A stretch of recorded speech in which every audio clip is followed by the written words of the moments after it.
da Kantedin akbaranın gözyaşı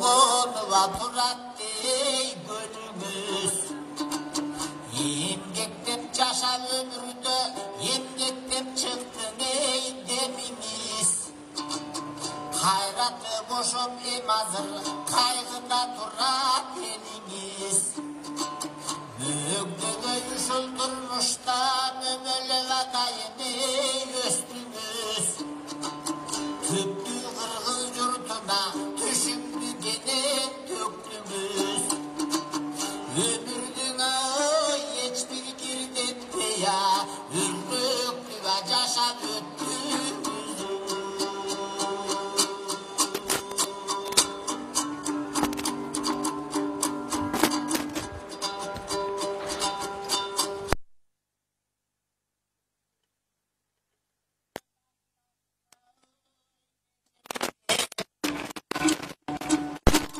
Madaniyat kazanırım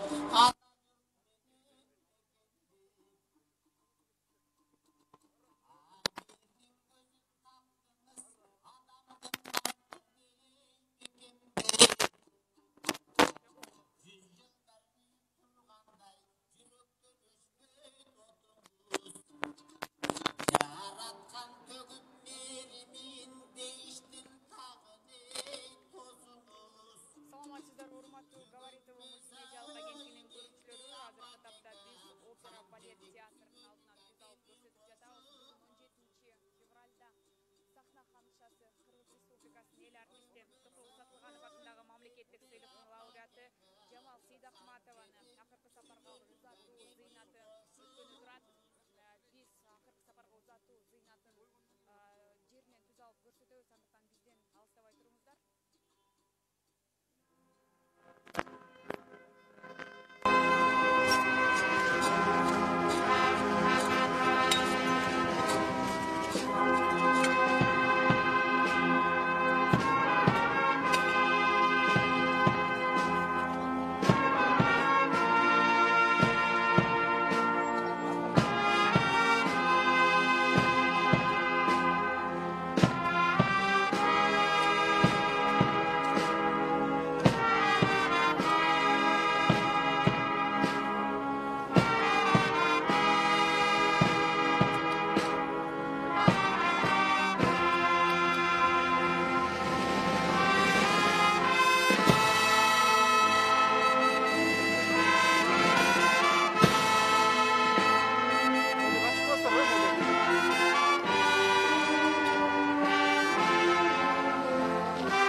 Урматтуу агайын туугандар, урматтуу мекендештер, бүгүн жалпы Кыргыз элинде орду толгус оор жоготуу болуп, Кыргыз театр жана кино өнөрүнүн улуу актрисасы, Кыргыз Республикасынын эл артисти, Токтогул атындагы мамлекеттик сыйлыктын ээси, 2 жана 3 даражадагы Манас орденинин ээси Жамал Сейдахматов эжебиз 82 жаш курагында дүйнөдөн кайтып, бүгүн акыркы сапарга узатып отурабыз.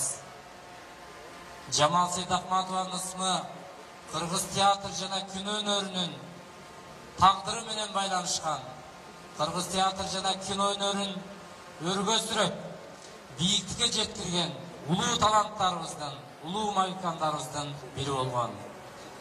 Жамал Сейдахматова 1939 жылы 21 сентябрда Ысык Көл районунун Темир айылында жарык дүйнөгө келген.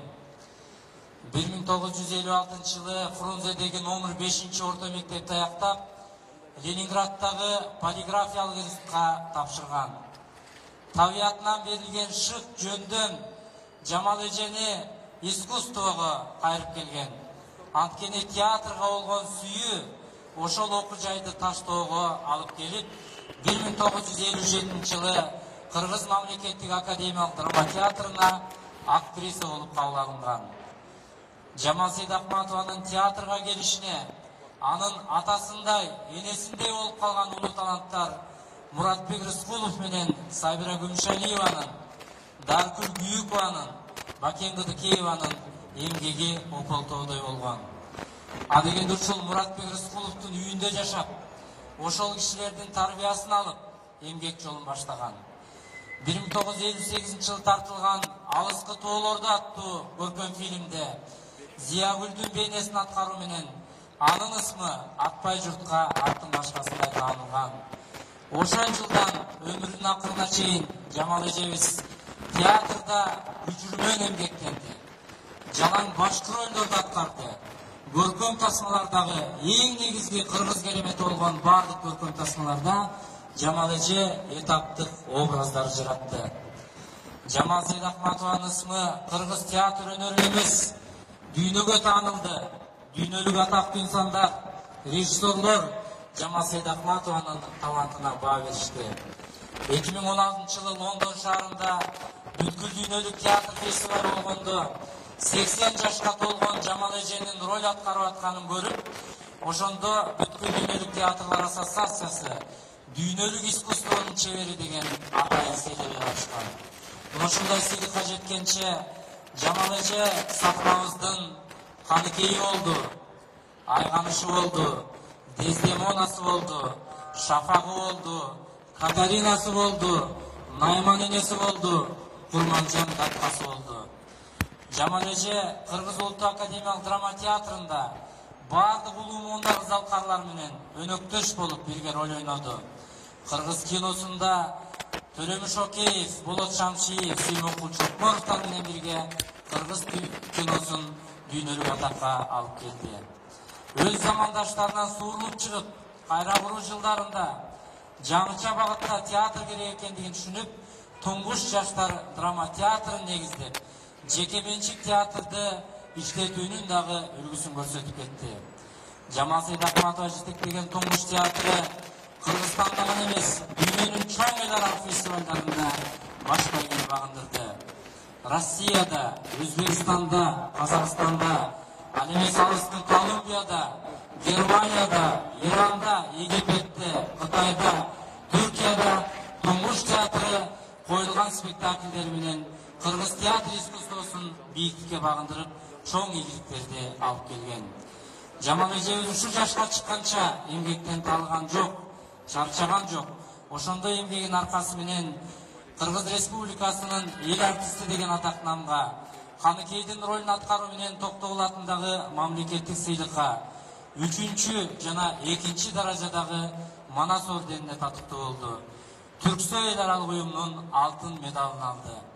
Кыргыз Республикасынын эл артисти, Токтогул атындагы мамлекеттик сыйлыктын лауреаты, улуу актриса Жамал Сейдахматованы акыркы сапарга узатуу зыйнатын ачык деп жарыялаймын.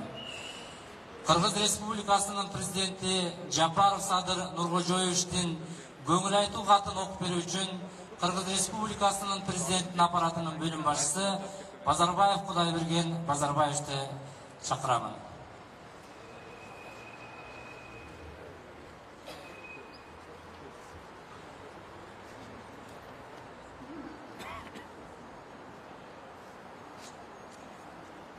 Урматтуу агайын туугандар, кадырман мекендештер.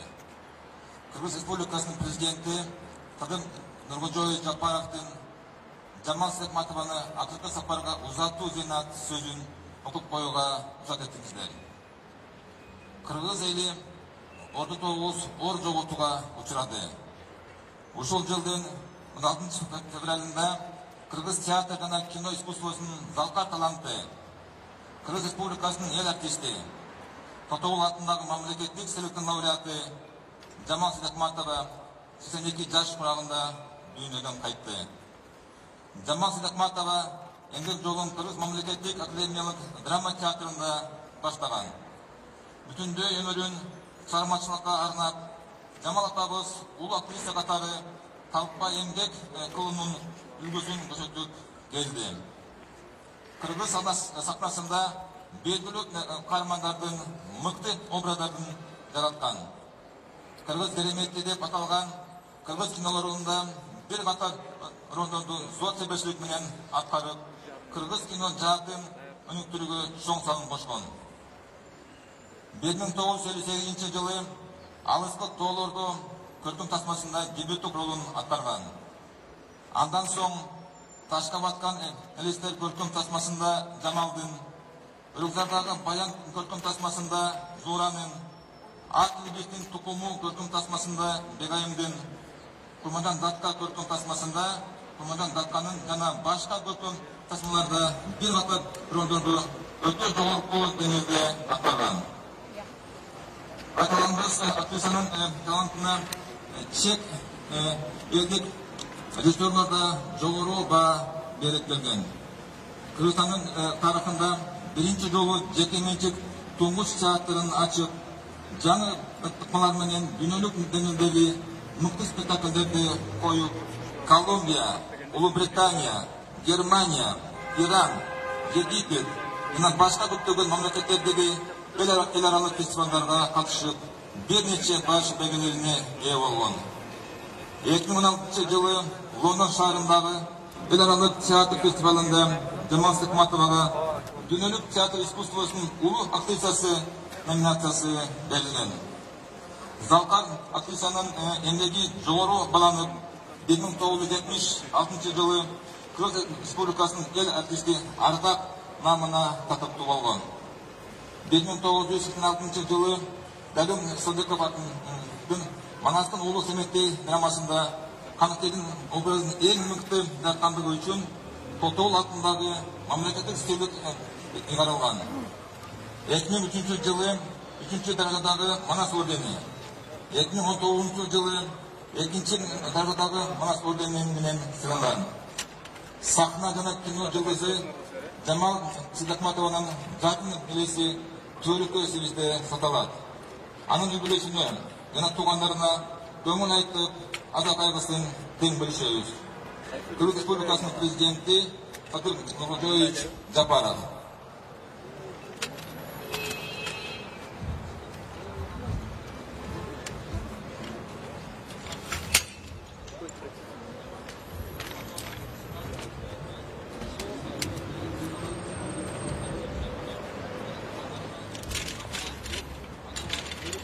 Сөз Кыргыз Республикасынын Жогорку Кеңешинин төрагасынын атынан Кыргыз Республикасынын Жогорку Кеңешинин төрагасынын орун басары Касмалиева Айда Камчыбековага берилет.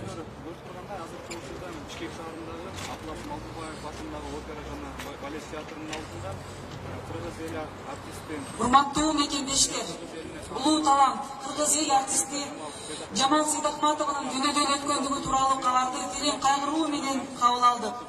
Бүтүнсүздөн келген оор жоготуудан улам кабыргабыз кайышып турат. Кыргыз Республикасынын Жогорку Кеңешинин депутаттарынын жана жеке өзүмдүн атымдан жалпы кыргыз элине асыл инсаныбыздын юбилейсине тууган тушкандарына жана шакирттерине көңүл айтып, аза кайгысын тең бөлүшөбүз.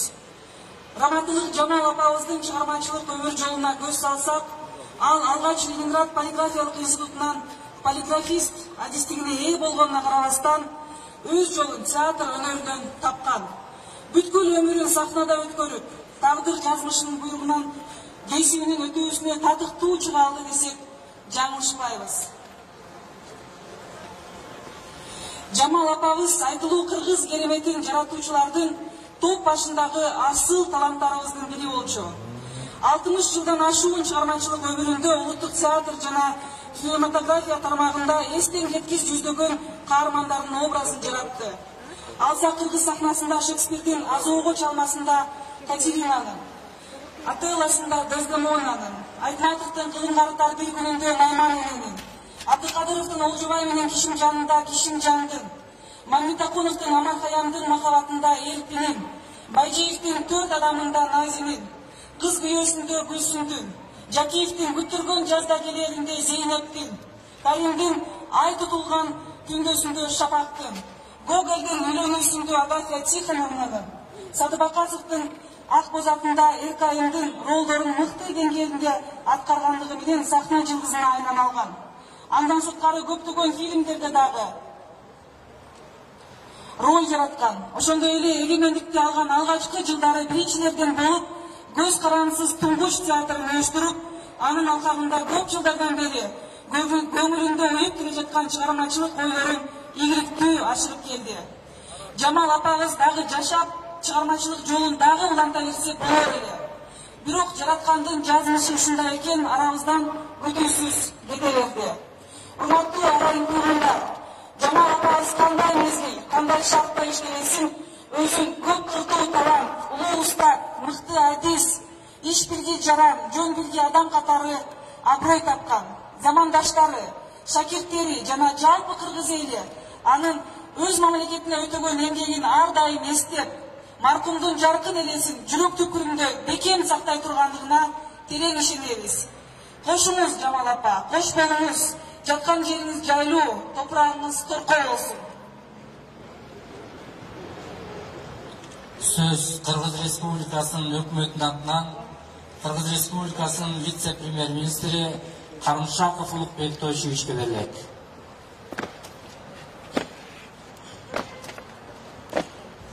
Урматтуу мекендештер, урматтуу Жамал эжебизди акыркы сапарга узатуу зыйнатына келген алыс жакындан келген калың журт. Бүгүн орду толгус чоң жоготууга учурадык. Анткени бүгүн Кыргыз Республикасынын эл артисти Токтогул атындагы мамлекеттик сыйлыктын лауреаты 3 жана 2 даражадагы Манас орденинин ээси, Туңгуч жаштар театрынын көркөм жетекчиси, анын энеси, театр жана кино жылдызы Жамал Сейдакматова эжебизди акыркы сапарга узатып жаткан учурубуз. Урматтуу эженин агайын туугандары, Үмүт эже, Мурат энем, Ажар карындашым, өкмөттүн жана жеке өзүмдүн атынан Кыргыз Республикасынын премьер-министри Улукбек Мариповдун атынан сиздердин аза күтүү кайгыңыздарды тең бөлүшүп, терең кайгыруу менен көңүл айтабыз. Бул жалган дүйнөдө боору бүтүнү эсен жан болбойт тура. Сабыр кылыңыздар, кайрат кылыңыздар. Урматтуу замандаштар, көңүлдөн өткөн оор нерсе жок. Жалпы кыргыз казак журту сүйгөн асыл эжебизден айрылуу бул абдан чоң жоготуу. Ошондуктан сөздө айтуу абдан кыйын болуп турат. Жамал Сейдакматова эжебиз театр жана кино өнөрүнүн ажарын ачып, чыгармачылык руханий бийик дөөлөт алып келген кыргыз искусствосунун корифейлеринен. Жамал Сейдакматова эжебиз кыргыз театрында жана киносунда эң мыкты ролдорду жараткан улуу талант. Биз доорубуздун залкар жазуучусу Чыңгыз Төрөкулович Айтматовдун башкы каармандардын элеси Жамал Сейдакматов эжебиз аркылуу тааныдык. 80 жаштын кырында Жамал Сейдакматов эжебиз Курманжан Даткай энебизди тирилткен талант болду. Эженин бүткүл өмүрү Кыргыз театрынын сахнат ордосунун сапары. Бул улуу сапар Кыргыз журтунун гана тарыхында эмес, бул ордош элдердин арасында унутулгус, кайталангыс өмүр болуп түбөлүккө жашап кала берет. Урматтуу мекендештер, Жамал эжебиз жакшы адам эле, Жамал эжебиз асыл адам эле. Жамал Сейдакматов эжебиз Кыргыз театрынын жүзү эле. Кош болуңуз Жамал эже. Жаткан жериңиз жайлуу, топурагыңыз торко болсун. Жамал эженин замандаштарынын атынан сөз Кыргыз Республикасынын баатыры, Кыргыз Республикасынын эл жазуучусу, Токтогул атындагы мамлекеттик сыйлыктын лауреаты Бексултан Жакиев агайыбызга берилет.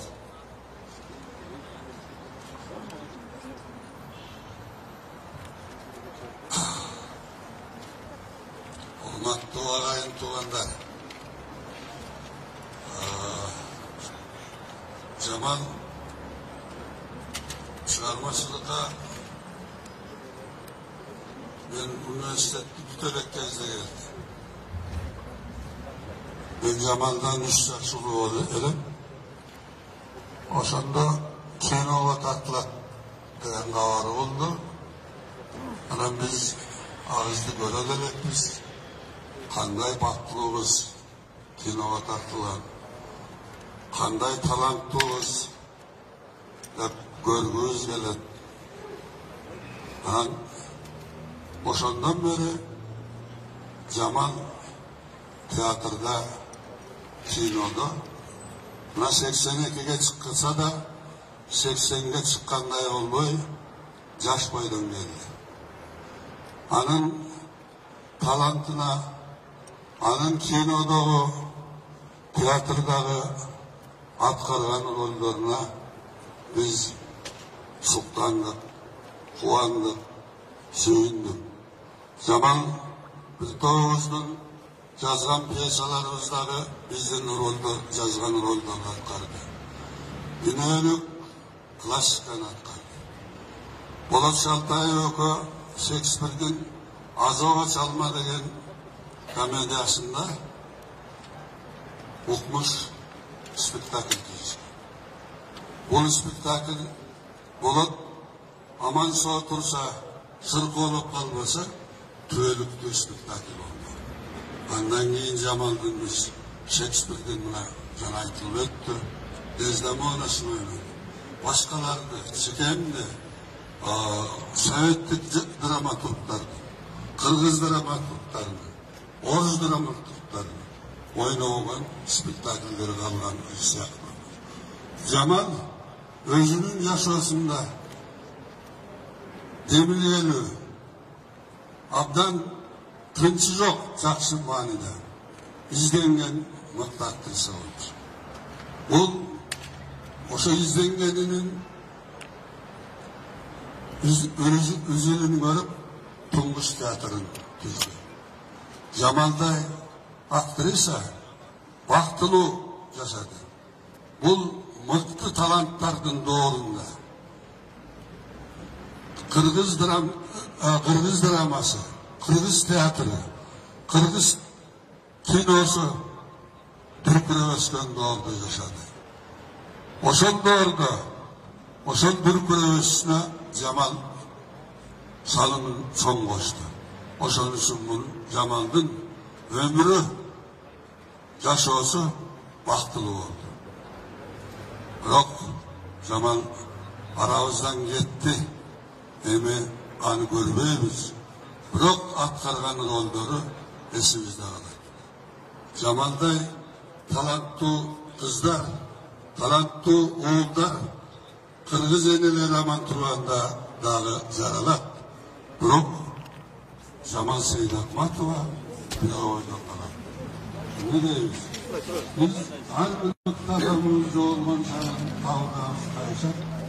birbirimize özümüzle hayret edelim. Hayret olun. Artık hayret olsun.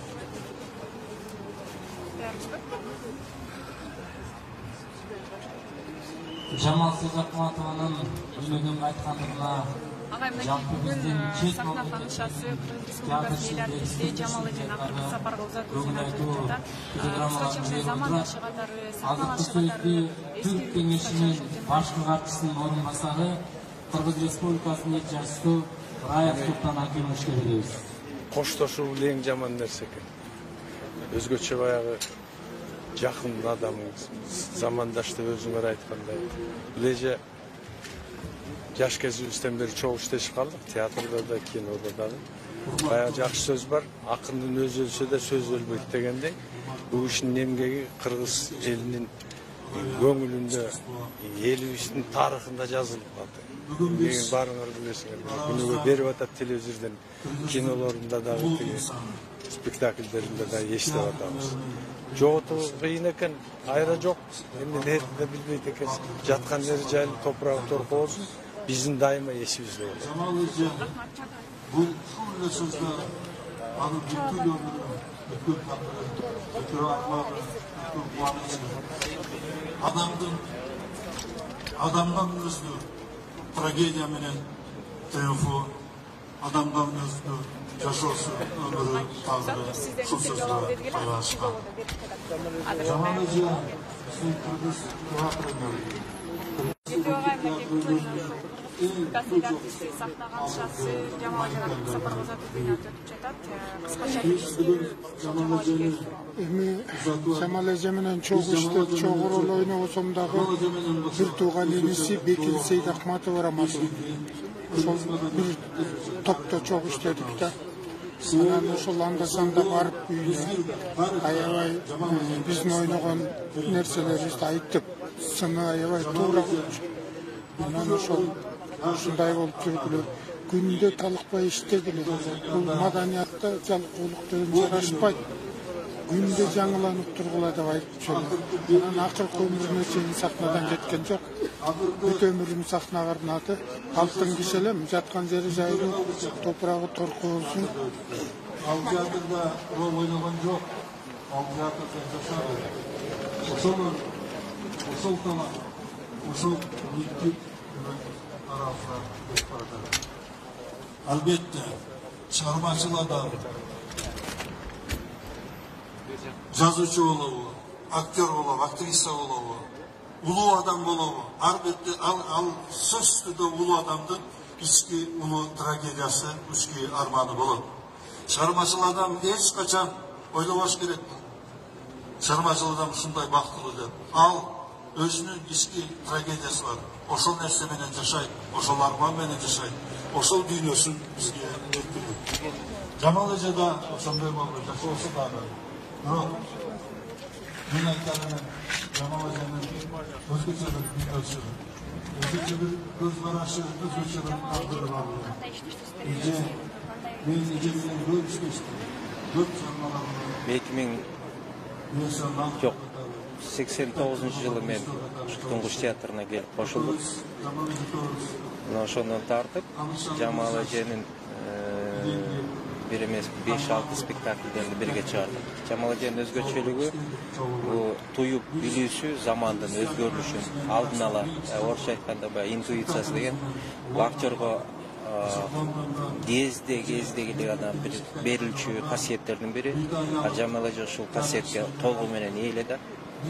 Ошо багыт көрсөтүп, өзүнүн сезүү билиси менен мага көп нерсени таасир этти. Эгерде мен ушул актерлук кесипте бир нерсени үйрөнүп, бир нерсени колуман келсе, ошонун бир орчундуу бөлүгү билгенимден Жамал Эжеге таандык да. Жаткан жери жайлуу болсун. Уулуна, кыздарына, неберелерине чын жүрөктөн баягы көңүл айтам. Чоң жоготу дейбиз, бирок бир чети Жамал Эже ушу өмүрүнүн акырына чейин колунан келгенин жана келбегенин да жасады да.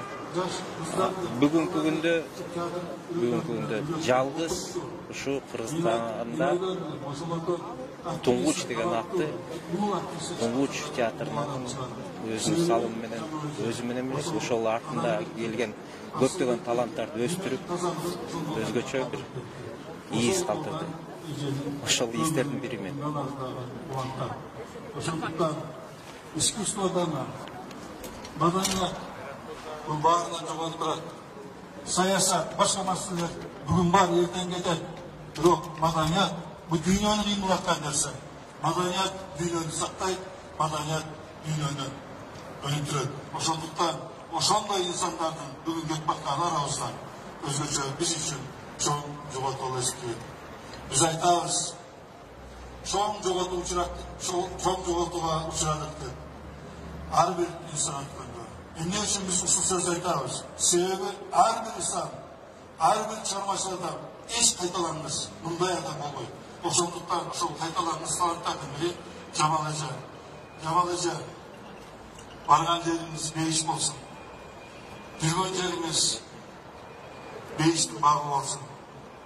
Сизди күтүп аткан биздин улуу инсандарга, улуу театр ишмерлерине, биздин Муратбек Рыскул баштаган аксакалдарыбыздан, Бакен Кылыкеева, Даркөл Күйүкө эжелерибизден ушулардын чоң театрына келип бартасыз.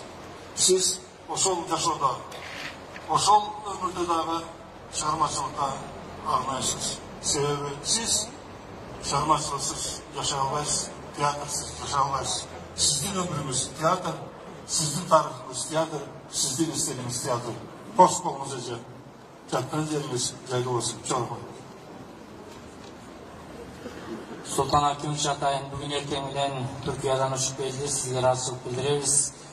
Жамал эжебиздин ишмердүүлүгү бир канаты театр болсо, бир канаты кино болгон. Да ошол кино ишмерлеринин атынан сөз Токтогул атындагы мамлекеттик сыйлыктын лауреаты белгилүү коомдук ишмер режиссер Садык Шермезге берилет.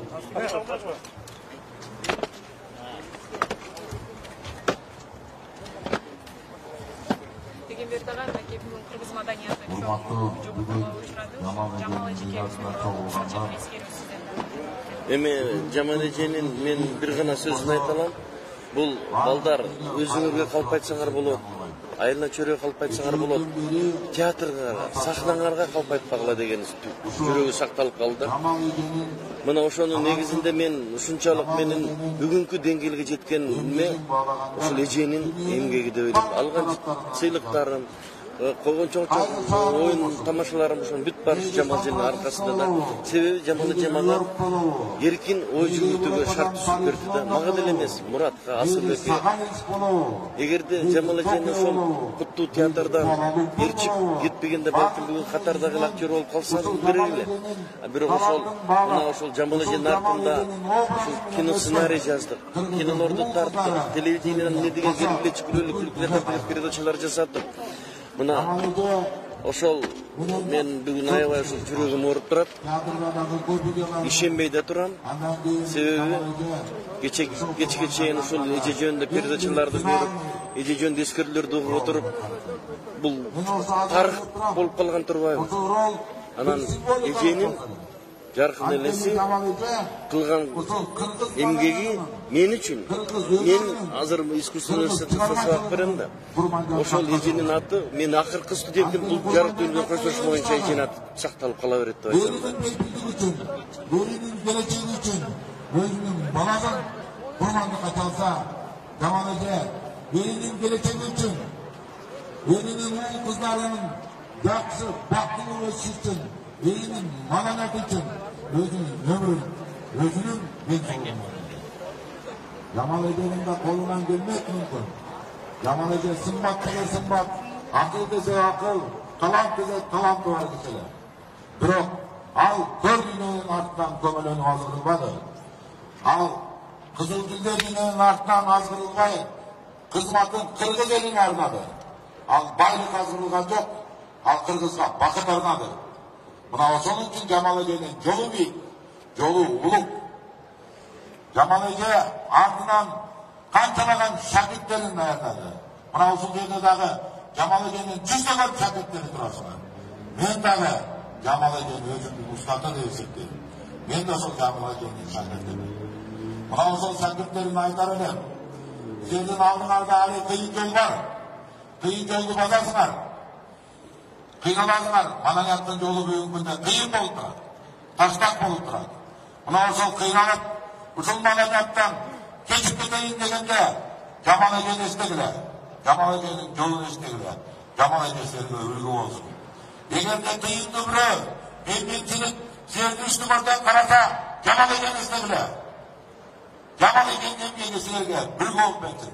Жаман эженин кайраты силерге үлгү болуп берсин. Эгерде бийлиги чоң бирөө силерди башкарайын десе, силерди үстүңөрдөн караса, жаман эжени эстегиле.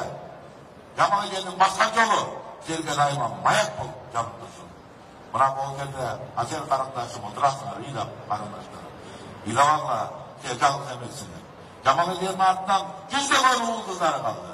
Ошол жүздөгөн уул кыздары али жүздөгөн шакирттерин өстүрөт. Ошол шакирттери жакынкы 100 жылдык болобу, 1000 жылдык болобу, ар бир ролунда, ар бир интонациясында, ар бир кыймыл аракетинде жаман эженин сабагы, жаман эженин таасири кайталанып турат. Демек, жаман эжени жаман эжени адамдар өлбөйт. Алар түбөлүк жашайт. Ушул октарга чөңкөрдөн чыккан мейли Фирдеуси болобу, мейли Омар Хайям болобу, мейли Муштик Токтогул болобу, мейли Махмат Кашкар болобу, ким болбосун өрнөгү калгандай жаман эженин дагы өрнөгү 1000 жылдан калат. Не дейбиз, бүгүн кайгырып турабыз. Ажалдан болбос кайтарыш, айдыга көңүл айтабыз деп Ысмайыл айткандай, баарыбыз бири-бирибизге көңүл айтып турган убагыбыз. Эң акыркы айтарыбыз кош бол жаман эже дейбиз, баарыбыз. Жаткан жери жайлуу, топурагы торко болсун. Сөз жаман эженин журналисттердин атынан Кыргыз Республикасынын өкмөтүнүн Ысык Көл областындагы өкүлү Жантаев Элчибек Мырзалиевичке берилет. Урматтуу агайын туугандар, сымбасты уста жаратпайт, өлбөстү Кудай жаратпайт дейт экен. Бүгүн биз өтө бир кайгылуу убакта чогулуп отурабыз. Кыргыз эли бүгүн залкар, таланттуу адамыбыздан айрылып отурабыз. Эжебиздин сахнага болгон, спектаклга болгон, киноодо болгон дегиде ушул маданиятта орду эң бир чоң эле. Чоң десем аздык кылат. Өтө эбегейс чоң эле. Касиеттүү көл Кыргыз элине көптөгөн таланттуу уул кыздарды берген. Ошону сак башында мына биздин жаман эжебиз турат эле. Урматтуу агайын туугандар, эмне дейбиз? Өзгө жалган өлүм ак дейт экен. Жакындарына, балдарына, айылдаштарына терең кайгыруу менен көңүл айтабыз. Жаман эжебиздин жаркын элеси жүрөгүбүздө өтө сакталып калмакчы. Кош болуңуз, жаман эже. Жаткан жериңиз жайлуу болсун. Кош болуңуз. Жаман эженин акыркы ишмердүүлүгү өстүктөгөн Туңгуш театрында абдан көрдөлүүланган, ушул жаман эжебиздин уулундай көргөн шакирттердин атынан сөз Кыргыз Республикасынын эмгек сиңирген артист Асылбек Өзбековго берилет. Кыргыз театры, Кыргыз киносу, Кыргыз маданияты, Кыргыз эли дагы залкарынан ажырап турабыз. Жаман эже бүтүндөй өмүрүн театр дүйнөсүнө арнады. Керемет образды жаратып, кинодо, театрда ушунчалык бардык ийгиликтерге жетишип келатып, катарында келаткан ошол кийинки муундагы бизге окшогон артисттерди дагы кошо сүрмөлөп, талим тарбиясын берип, ушул чоң сахнага аттанууга бир өзгөчө көмөк көрсөтүп келди. Мунун баары мына угуп атасыздар. Ушул Кыргыз улуттук драма театрында 1989 жылы ишке тойбой турган убагында, бүт барда ушунчалык жетишип турган убагында да ошол жерде бир өзүнчө бир артисттерди топтоп бизге окшогон, баарыбыздын башыбызды бириктирип, пикирлештердин башын бириктирип туруп Туңгуш деген театрды топтоп, ошол жерден укмуш керемет иштеди баштады эле. Биз ошол жаман эжеге ишенип, жаман эжени туу тутуп бир чоң ишке аттанган болчубуз. Жаман эже өзү айткандай, балдарым, көрөсүңөр, көп ийгиликтерге жетебиз, шыдаңлар, кыйынчылыктар болот, баарын көтөрө билгиле. Турмуш моңдай, иш мондай деп отырып, бирок ошол айткан өтөсүнө жетти. Толкуйсуңар, бийликке чыгасыңар деген сөзүнүн өтөсүнө жетти. Мунун баары факт. Бир убакта машинаны түрүн билесиңер, үйшәлери боласыңар, бүт бар орунда болот. Ишенгилер мага деп гана бизди сүрөгөн болчу. Ошонун баары Жамал эже айткан сөзүнүн өтөсүнө чыкты. Дүйнө жүзүн кыдырдык. Эмнеге фестивалдарды, эмнеге кинолорду тарттык. Жамал эже 80ге чыкканга чейин ишти токтоткон жок. Ушул керек болсо ушул балдарды топтоп, кийинки студияларды түзүп, ушул балдарды бир театр дүйнөсүнө тартсам экен, кыргыз элинен дагы таланттарды чыгарсам экен деп, жаш балдарды 15 жаштан 20 жашка чейинкилерди чогултуп алып, сабагын берип, тарбиясын берип, ошолорду мыкты спектакльдерин коюп, эң акыркы убактарда эле ошолордун баарын канатына калкалап барып, Кытайга чейин алып барып келип, эне укмуш керемет иштердин баарына жетишти. Баары ошол пленкада калды, образдар бар, азыр ар бириңиздин көз алдыңыздарга тартылып атат болуш керек. Айла жок. Жамал эже көзүнүн түрүсүндө сыйдын баарын көрүп кетти, мамлекет тарабынан, кесиптештери тарабынан бийик деңгээлдердин баарына жетти. Эң мен сүйүнүп турганым 2019 жылы Ош шергесинде өткөн эл аралык фестивалда ушул Жамал эженин 80 жылдыгына арналган фестивалда Жамал эженин Ош жерде бир жума толкуп жүргөнү, шунчалык бир дем менен шунчалык өзгөчө бийиктикке чыкканын көрүп, мен дагы Кудайга тоба деп атам. Мына ушундай сый урматтын баарын көзүнүн түрүсүндө Жамал эже келди, көрүп кетти. Эми азыр дагы ушундай мына жерде өзгөчө бир жакшынакай урмат менен сый менен акыркы сапарга узатып атабыз. Жамал эже жаткан жериңиз жайлуу, топурагыңыз торко болсун.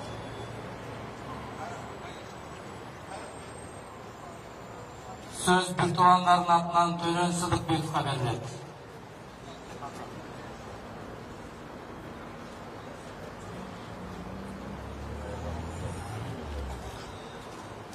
Урматтуу агайын туугандар, Жамал эженин бул жарык биля менен коштошуп кеткени бир туугандардын бирге калпарын үңшөлүп кеткендей болду. Себеби Жамал эже биздин сыйымыбыз эле, биздин туубуз эле. Мени кино тасмаларында Чоң Дарыяга искусствонун дарыясына Жамал мен үчүн өтө катуу чоң жоготуу болуп атат. Себеби Жамал өзү мүнөзү жагынан жумшак, аябай. Анан кийин мындай чыныгы чыгармачыл киши болгон. Анан менин жолдошум Бобек Ибраев деген театралдык режиссер. Бул театрда көп жыл баш режиссер болуп иштеди. Менин жолдошумдун героинасы болду. Бүт башкы ролдорду ушу Жамал аткарган. Жамал менен сахнада устат эмес, биз Жамал менен жолдош да болдук. Жамал менен курбу да болдук андан кийин. Жамал менен дасторкондош болдук. Жамал менен чыгармачыл өнөктөш болдук. Ошон үчүн бүгүн мен үчүн өтө чоң жоготуу болуп атат. Биздин балдарыбыз бирге чоңойду. Биз үй-бүлө менен катыш болдук, балдарыбыздан өтө катыш болдук. Ошон үчүн бүгүн мен үчүн өтө чоң жоготуу. Мен эми кичине толкунданып дагы жакшы берип атат. Бүгүн биздин мурунку поколениянын кыздарынын ичинен магикандардын акыркысы кетти деп ойлойм. Мындан кийин дагы драмалык актрисалардан дагы бар, чыга тургандар бар, Жамалдын ордун баса тургандар бар. Бирок Жамалдын орду такыр башка. Жамалдай болуш кыйын. Бирок кийин орун басарлар болот деп мен ишенем албетте. Анан эми жаткан жери жайлуу, топурагы торко болсун. Бул мен үчүн эле эмес, биздин үй-бүлө үчүн эмес, биздин балдар үчүн эмес, жалпы Кыргызга чоң жоготуу болду. Эми жаткан жери жайлуу болсун. Башканы эчтеке айта албайм.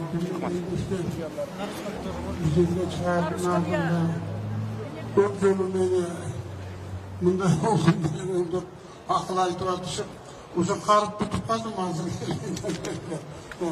Чындыгында бул кызды мен кичинекей чагынан бери кызым катары, жакын карындашым катары, номер 5 мектебинде окуп жүргөндө, ошол жерде ырдап жүргөн ырым угуп, эми ушунчалык абдан ошол кызга абдан эметип кетип жүргөн жакын кызым эле.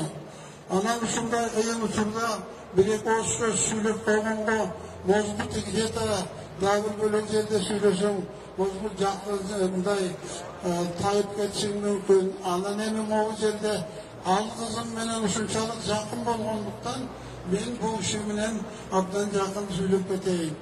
Бұл кызым менен чогуу көп жыл бирге болуп жүрдү. Көп жыл ушул байке момундай кылалы тигине деп көп эле эметти. Бул эми кайталангыс адамда келбей турган адам эле. Эмне дейбиз? Бир жолу көрүп туруп мамамды карып баратабыз байке. Ушул карып баратканда bir akımdın bir emesi veren oşadı size aytıp koyayım derinde. Aytıp koy, istenemeli batırak bitti ödet desem. Bunun makavatın kayın uçak gelseken, beni daha uçağına alsaken, ömrümdün ayağına jetken de, benim suyum, elimde yakşı olmayın. Elim için, Uşun elimde suygan, uşunday adam bolsun eken de, özünün emesin aytıp ettiler. Emi kımmatı tuğanlar, süyley turgan көп nersilik olur. Süyley turgan adamda, arganda eme olur. Oşanda şu adamı Türkbilek boldu bitti davay dep turgan bu nasar işi sürtür. Ben көп süyleyeyim. Bırak canaklı kızımda buna bu şey geteri aldığında da görüp жүрген. Buna kıyın ahvalında görüp жүрген. Abdal usunda amele, öz atkan yeri jaylı olsun, toprağı torku olsun, daima amallaşan olup banda vakırası жақсылықтап келсін. Рахмат. Рахмат. Урматтуу агайын туугандар, Жамал Сейдахматованын дүйнөдөн кайткандыгына байланыштуу биздин чет мамлекеттерден көңүл айтуу телеграммалар келген. Мына ушу менен тааныштырып коюуга уруксат этиңиздер. Түрксой эл аралык уюмунун төрагасы Дүйсен Касейинов агайыбыздын көңүл айтуу каты. Жеке өзүм жалпы Түрксой жамааты жаркын талант ээси Кыргыздын улуттук сыймыгы Кыргыз Республикасынын эл артисти Жамал Сейдахматованын дүйнөдөн өткөндүгүнө байланыштуу кабарды кабыргабыз кайышуу менен кабыл алдык. Жамал Сейдахматованын дүйнөдөн өтүшү бир эле Кыргызстандын эмес, жалпы түрк дүйнөсүнүн чоң жоготуусу. Жамал Сейдахматова заманына жарашкан улуу талант эле, анын жаркын элеси жалпы түрк дүйнөсүнүн маданият ишмерлеринин эсинде түбөлүккө сакталат. Казакстан Республикасынын театр ишмерлер союзунун көңүл айтуусу. Құрметті Қырғызстандық бауырлар, Қырғызстандың халық артисі, танымал Залқар театр жана кино актрисасы Жамал Сейдахматованын дүйнө салууна байланысты бауырлас Кыргыз элине және отбасына кайгырып көңүл айтамыз. Театр өнөрүндө да, кинодо да өзүңдүк кол тамгасын, адал эмгегин, өчпөйтүн бейнелерин калтырган Залқар актрисанын өмүрдөн өтүү казак элинин да көңүлүн босатып, жүрөгүн тебирентти. Жамал Сейдахматова сынды биртуар тулгалар жалпы элдин эсинде, анын ишинде, казак элинин эсинде мәңгі сакталады. Казакстан театрлар ассоциациясынын президенти, СССРдин эл артисти, Казакстан Республикасынын баатыры Асаналы Ашимов. Россия Федерациясынын театр ишмерлер союзунун көңүл айтуусу. Не стало народной артисткой Кыргызской Республики Жамал Сейдахматовой. Я разделяю это огромное горе, которое постигло всю театральную общественность Кыргызской Республики, поклонников театрального искусства и кино. Ведь все, что сделала для своего народа, это удивительно талантливая, самобытная, прекрасная актриса, переоценить невозможно.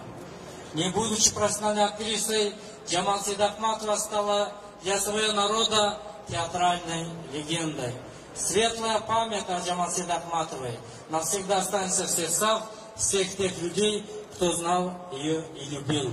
Александр Калякин, народный артист России, председатель Союза театральных деятелей Российской Федерации. Ушундай эле Өзбекстан Республикасынын театр ишмерлер союзунун төрагасы, СССРдин эл артисти, СССРдин мамлекеттик сыйлыгынын лауреаты Якуп Ахмедов дагы кыргыз калкына театр ишмерлерине көңүл айтуу менен өзүнүн телеграммасын жиберген. Жамал Сейдахматова биздин сахнабыздын каныкейли. Ал ар бир кыргызга өзүнүн каныкейдин семетейге кыргыз эли жөнүндө айткан сөзү кылымдар бою биздин кулагыбызда угулуп турат. Kulunum, uğup al. Senin yerin Kırgız'da. Oturmaldan жылқы көп, олық қандан қылыш көп. Жашығынан құрчы көп, жанжырғатқан ырчы көп. Адырынан тегіз көп, арығынан семіз көп. Жалқысынан егіз көп, бұлының жапан шыққан жаш көп. Телегелік деп тегіз, жері соның қырғыздың. Өзегін берген өз десе, құлының еш соның қырғыздың. О, құлының. Айсыл қайран Жамал әже, мына сіздің үніңіз қылымдар бойы біздің маданиятымыздың алтын таңбасы менен жазылып өшпес болып қалады. Сіз қырғыз маданиятын танытуда нар көтергіс еңбек қылдыңыз. Сіз қылымдар бойы маданиятқа ақ қызмат қылуының үлгісін жаратып кеттіңіз. Сіз көрушілердің көз алдында Далышул Ханыкей Курманжандатка менен қалдыңыз. Сіз елге жақтыңыз, эми жерге жағыңыз. Жатқан жеріңіз жайлуу, топырағыңыз торқо болсын. Жамал Сейдахмат эжебиздин сөөгү, өзүнүн замандаштары, ата-энеси болуп калган Муратбек Рыскулов, Сабира Гүмүшалиеванын, Даргүл Гүйүкованын, Бакен Кыдыкееванын, Советбек Жумадыловдун, Сатыбалды Далбаевдин, Гүлшара Дулатованын түбөлүк жай тапкан жеринен аларча көрүстөнүнөн түбөлүк орун алып отурат. Топураңыз торқо болсун эже. Жамал эжебизге Куран окуп келген ар бир инсандарга биз терең ыраазычылык билдиребиз. Мырзалар эжебизге барып топурак салып, эжекелер атайын автоунаа менен Пишпек ресторанына барып Куран окуп кетиңиздер. Ушуну менен Кыргыз Республикасынын эл артисти, Токтогул атындагы мамлекеттик сыйлыктын лауреаты, 2 жана 3 даражадагы Манас орденинин ээси улуу актриса Жамал Сейдахматованы акыркы сапарга узатуу зыйнатын жабык деп жарыялаймын. Кайыр кош Кыргыз сахнасынын Ханыкөйү.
габаритовый мультимедиалык агенттигинин көрүүчүлөрү азыркы тапта Кыргыз Республикасынын эл артисти Токтогул Салганов атындагы мамлекеттик сыйлыктын лауреаты Жамал Сейдахматованы акыркы сапарга узатуу зыйнаты өтүп жатат.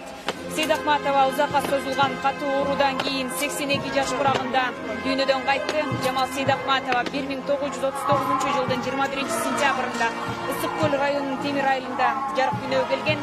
Актриса 1958 жылы тартылган Алыскы тоолордо көркөм тасмасында роль аткаруу менен кеңири таанылган. Белгилей кетсек, Сейдахматова 16 февраль күнү саат 3-тө каза болгон. Кыргыз кино жана театр өнөрүнө эбегейсиз зор салым кошкон. Буга чейин Кыргыз СССРнин эл артисти Токтогул атындагы мамлекеттик сыйлыктын лауреаты Жамал Сейдахматова 2-чи даражадагы Манас ордени менен сыйланган. Ошондой эле Сейдахматова Доорунбек Садырбаев тарткан Махабат дастаны, Акбаранын көз жашы тасмасында, Уркуя тасмасында мыкты ролдорду жараткан.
Kaldı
Vaktin beri dayıtlara canlı olup, dayıma da barıp turat.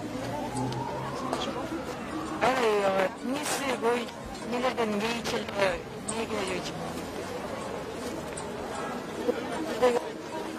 Ndagı. Ayıba geçiyor, şimdilinde şu hazırlıkta bizden ahvalımızda, madaniyatın ahvalına buyurup şu ayıba geçiyor da özünün yaşasın, bütçede yaşasın, negisi çıkarmacılığa arnagan ayal. Men şu bayağı 16 yıldan beri janında жүрдüm, akırkı жылдары бар bilen. Şunday bir sanat adamdı, şunday özünün kesibin suygan adamdı birinci жолу көрүшүм. Men ойлойм, сизге аябай жакшы. Дайым жүрөгүмдө болот.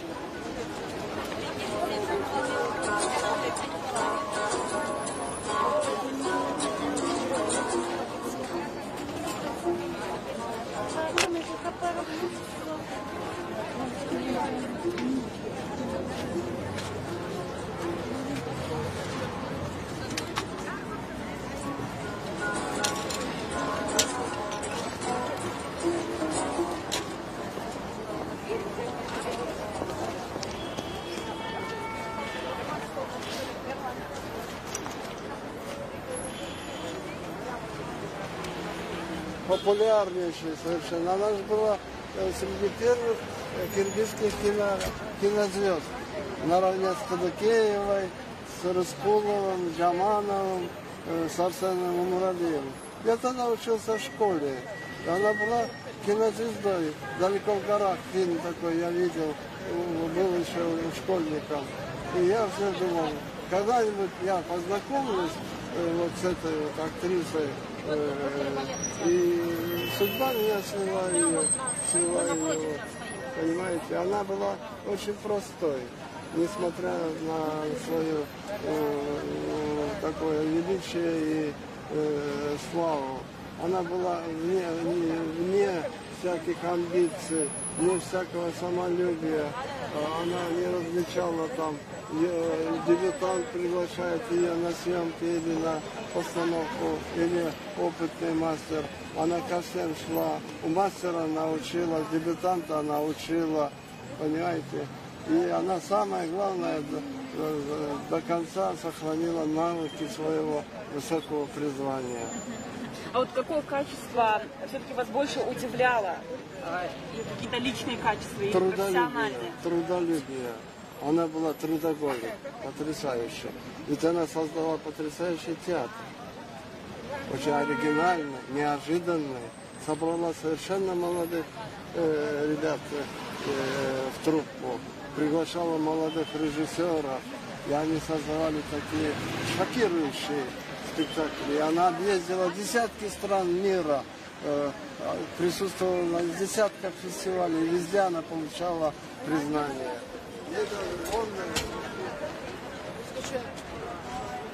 Шул сахнаны, театрды жогору баалады.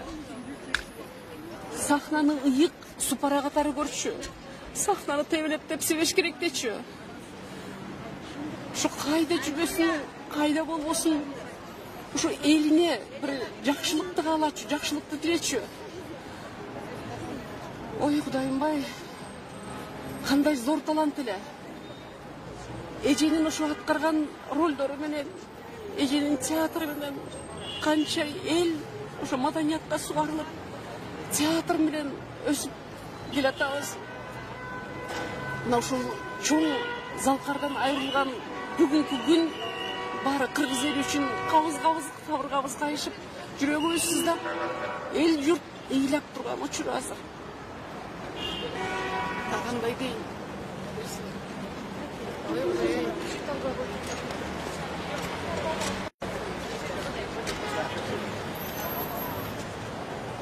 А написали же везде, что есть, да.